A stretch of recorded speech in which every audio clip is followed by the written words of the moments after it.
I was right. There's context. So the last time I talked about Lord Viren, I wondered if he had some motivation beyond just getting more power. If there was some backstory or context that would explain why he's doing the awful things that he does.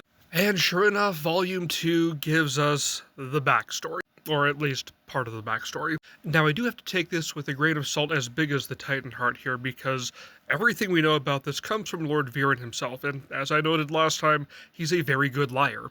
But assuming the events he describes in this backstory are more or less accurate, there's a deeper level of motivation to his quest for power, both magical and political. See, if I take this backstory as more or less accurate, then Viren becomes a man not motivated by ego or selfishness, but from fear and a desire to protect the people around him.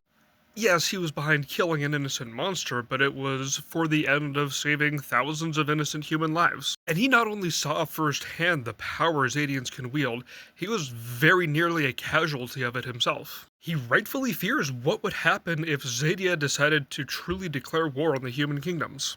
His plan to destroy the Dragon King was a preemptive strike, and his plans to manipulate the other kingdoms and dabble in increasingly more powerful dark magic, that's just a way of keeping his kingdom safe. But again, this is assuming that backstory he told the other kings and queens is accurate, more or less. And this is what makes Lord Viren such a well-written character, at least in books 1 and 2.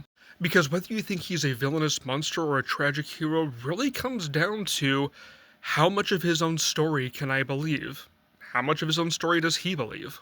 That's why he might be the character I'm most interested to follow through book 3.